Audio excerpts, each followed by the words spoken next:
Hi, Sugar Lumps from the Real Gaming Cartel, recording a video basically, which is going to be the first in a series of reviews of the Elder Scrolls Online from my mates at the Real Gaming Cartel, just to give them a feel for what the game's all about and what they can expect should they choose to play the game. A lot of people are hesitant because of the subscription payment model, particularly on console, because it's quite. I don't really know of any subscription games on console, but it's quite an established concept on PC.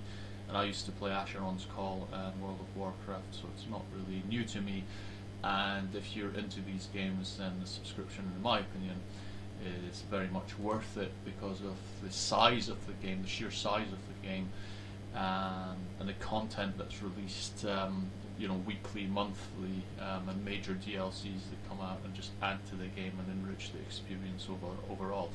So in this first review, what I want to talk about is character creation, a little bit about the races and classes that you can create, and then I'll be creating a series of other ones for you guys, looking at different things such as skills, PvP, PvE, etc. So to launch the game, you open a desktop client, log in, and eventually it brings you to this screen. If it's the first time you're playing the game, then you basically have to create a character, and that character will go to one of the 3 starting areas for the alliances. So the process is thus.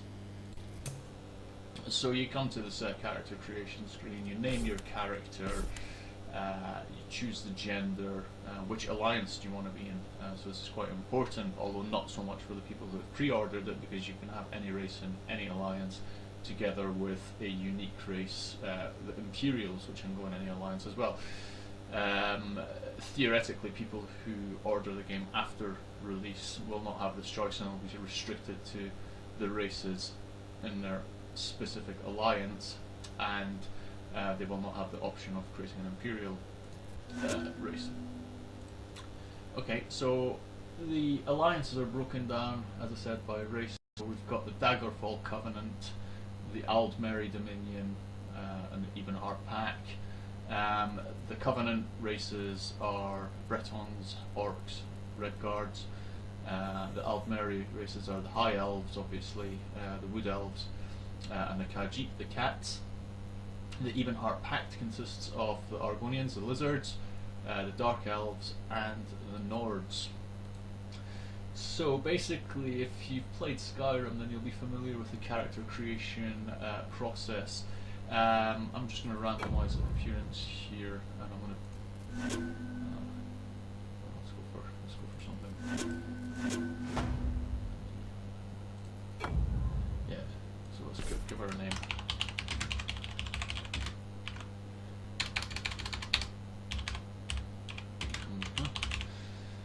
Right, so basically, choose your alliance and choose your race. Right, the races, you should pick a race pretty much based on the type of character you want to have.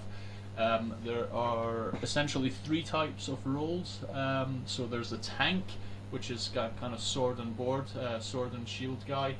The role of this character is typically to lead the charge and soak up the damage from heavy hitting enemies, allowing healers and damage dealers to do their jobs. The healers, obviously, they're casters primarily, and it's their job to keep everyone's health up in high damage environments.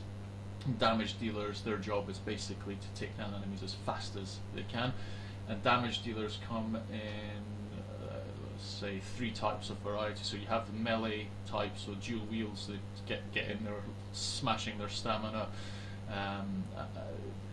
and basically piling into the enemy and trying to take them down as quickly as possible. You have ranged, like bow, and you also have spellcasters like sorcerers, etc., with fire, frost, shock damage, that kind of thing. So each race has a specific advantage to that. So some are better suited to being tanks, some are better suited to being melee damage dealers, some are better suited to being spellcasters, either healers or sorcerer types.